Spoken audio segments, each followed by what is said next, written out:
recorded. Okay, now we can drop it. Listen, welcome to Ray's Corner Live, coming to you live all the way from here. Where it's here, here is right here. And this is, um, just want to say this like I normally say. Good morning, my queen. Good morning, my queen. Good morning, my queen. Yes, right. Ray's Corner Live back. I'm going to give you the schedule from Monday through Friday in a few. Ray's Corner is back and live and kicking. But I want to say this to all my men, because on starting next week on Friday, it's going to be Men's Talk Friday. Men's Talk Friday. Men, listen. You know my theme. A woman cannot stop a man from being a man. Only a man can stop a man from being a man.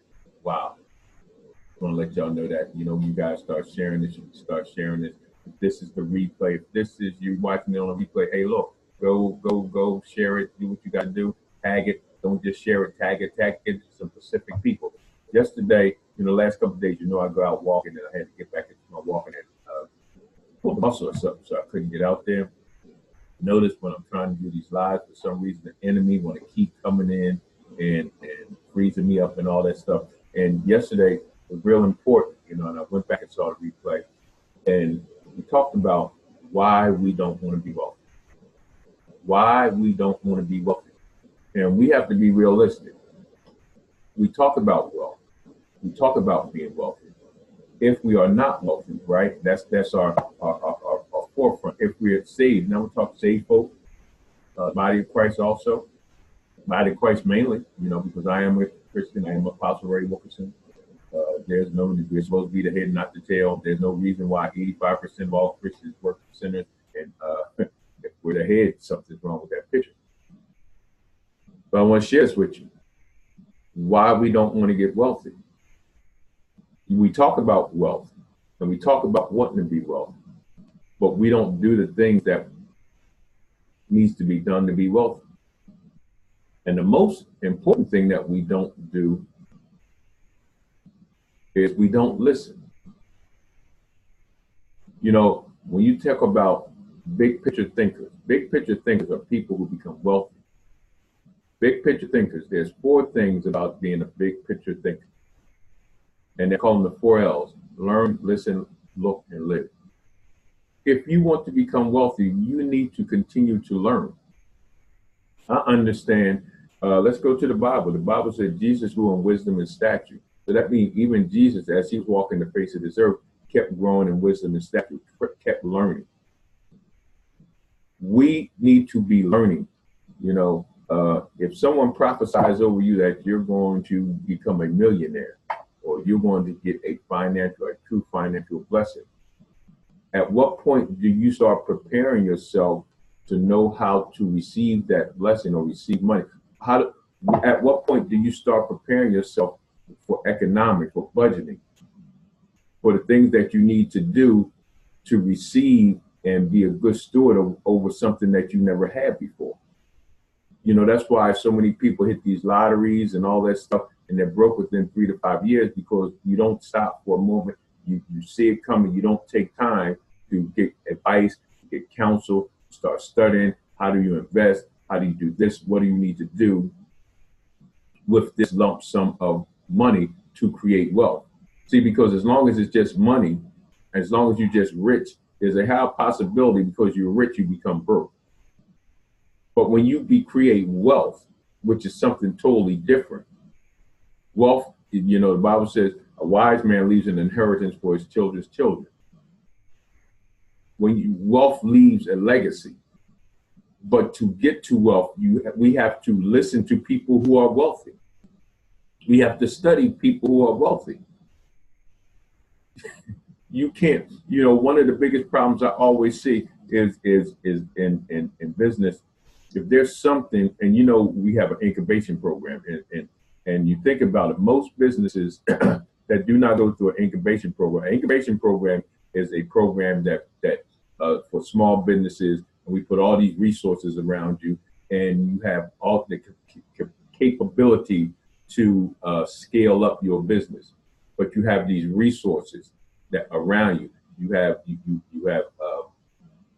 You get connections with other small businesses. So now you get connections with people who are already established with marketing and things like that. that's what an incubation program does. It incubates you. Just like what you call them things to become a butterfly, whatever. They incubate and then they open up and become a butterfly.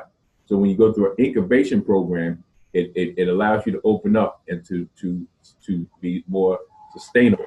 When you look at the statistics for most businesses that don't go through an incubation program, 47% of all small businesses that don't go through incubation program are still around after 4 years.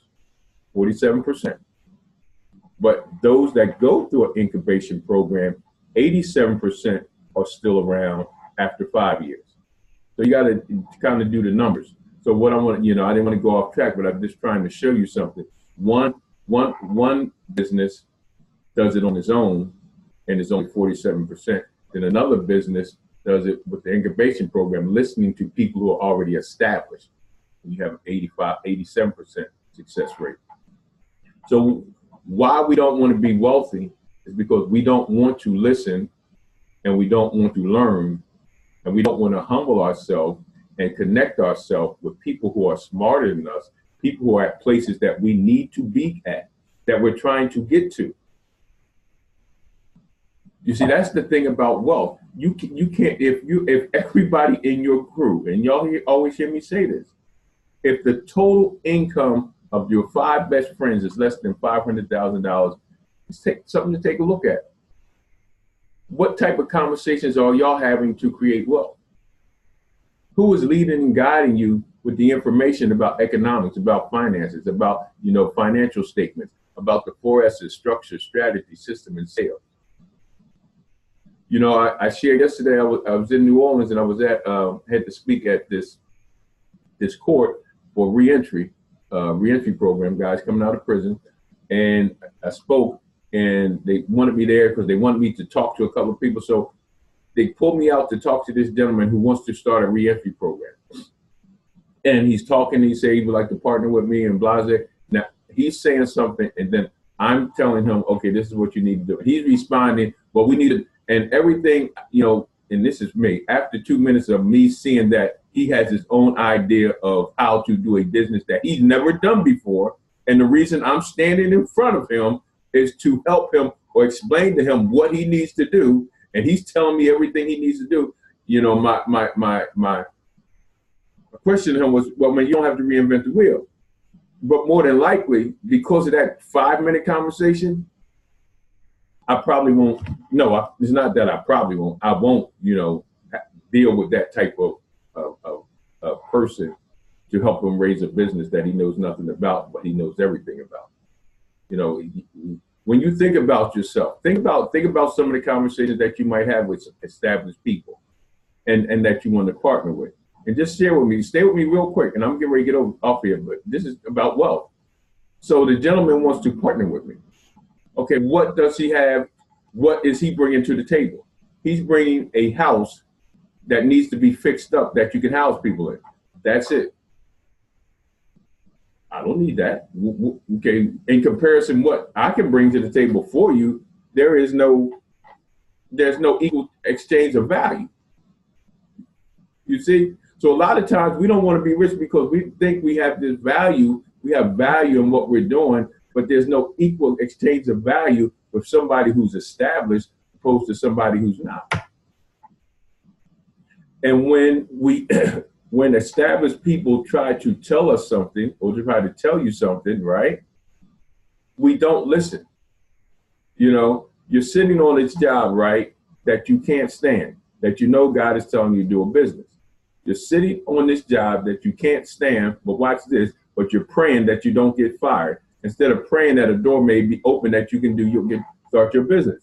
The biggest thing that we talk about with businesses that we don't have capital. Well, everybody that started a business didn't have capital. What happens is you have to be resourceful to create resources that create capital. So these are some of the tidbits, information that we need to know.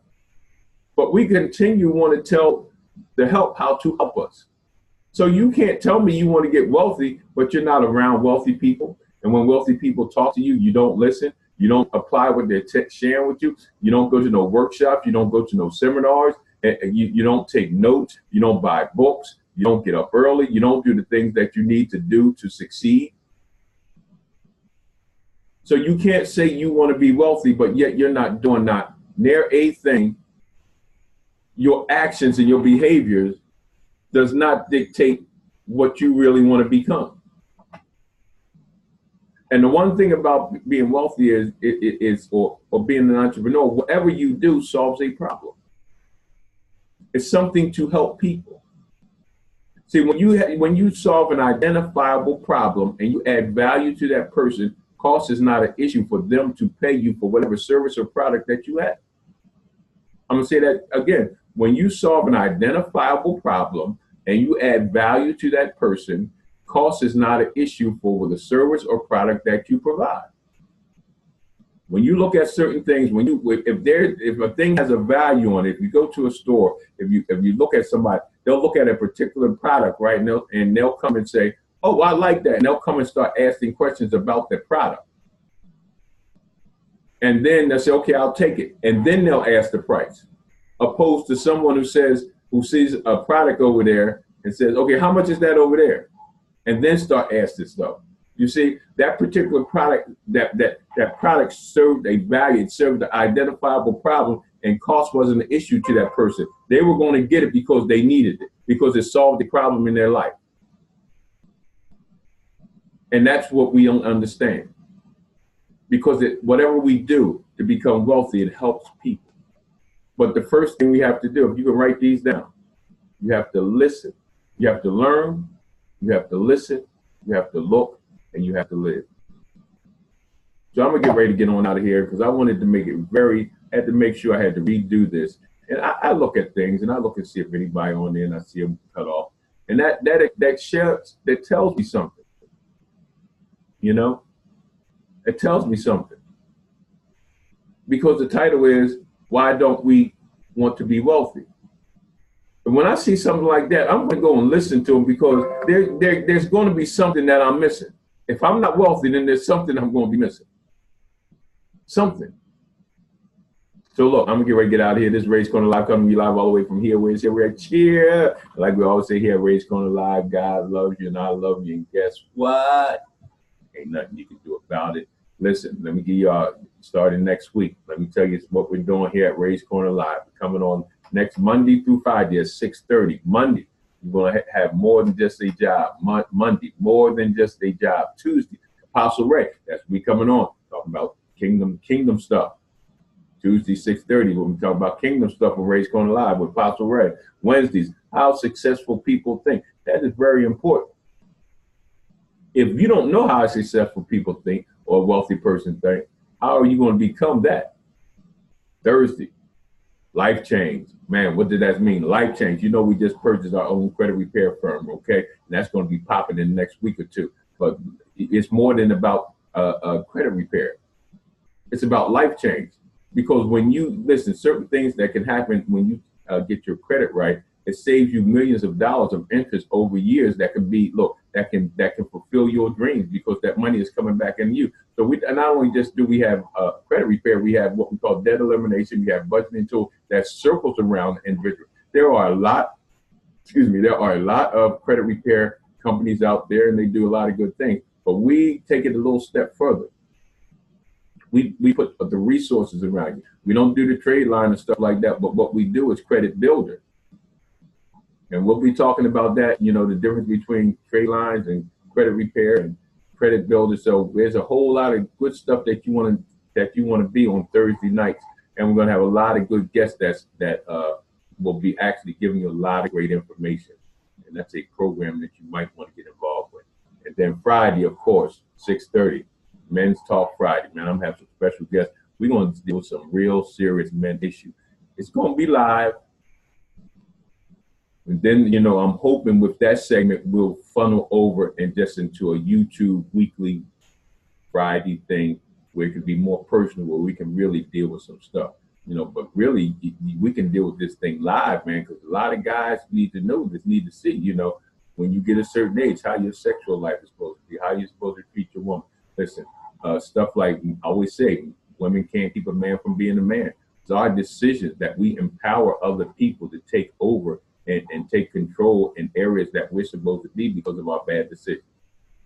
So man, I'm excited. I'm excited. I'm excited. Watch this audience build up Monday through Friday. Remember, Monday, more than just the job. Tuesday, Apostle Ray, Spiritual Kingdom talking. Wednesdays, how successful people think. Thursdays, life change. And Friday, men's talk. Peace. Love y'all. Getting ready to get out of here. Talk to you guys later.